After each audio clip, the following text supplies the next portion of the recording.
అదేంటో గాని మన దర్శక నిర్మాతలు కేవలం సంక్రాంతిని మాత్రమే పండుగలా చూస్తూ ఉంటారా? ఆ తర్వాత వచ్చే ఏ సీజన్ని కూడా పట్టించుకోరా? సమ్మర్తో సహా దసరా, దీపావళిని అయితే కనీసం పట్టించుకోవట్లేదు. ఇన్ని పండుగల మధ్య వినాయక చవితి కాస్త బెటర్ అనుకుంటే ఇప్పుడు అది కూడా తమిళ హీరోలకు ఇచ్చేశారు. ఇంతకీ ఏం జరుగుతోంది? కల్కితో టాలీవుడ్ కి మళ్ళీ మంచి రోజులొచ్చాయి. 6 నెలలుగా సైలెంట్ గా ఉన్న బాక్సాఫీస్ ని తట్టి లేపారు ప్రభాస్. ఆ ఊపుతోనే మరికొన్ని సినిమాలు వచ్చేస్తున్నాయి.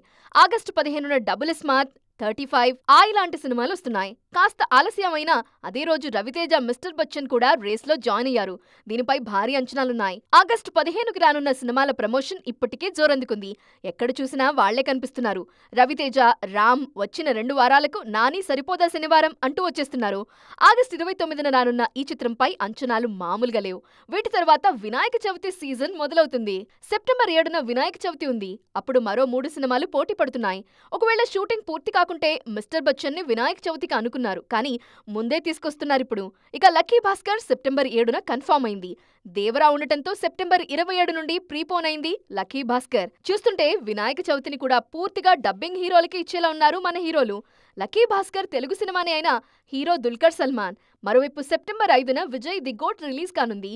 మైత్రి మూవీ మేకర్స్ ఈ సినిమాని తెలుగులో విడుదల చేస్తున్నారు. మొత్తానికి ఈసారి వినాయక చవితి సందడంతా విజయ్, దుల్కర్ సల్మాన్లదే ఉండబోతోంది.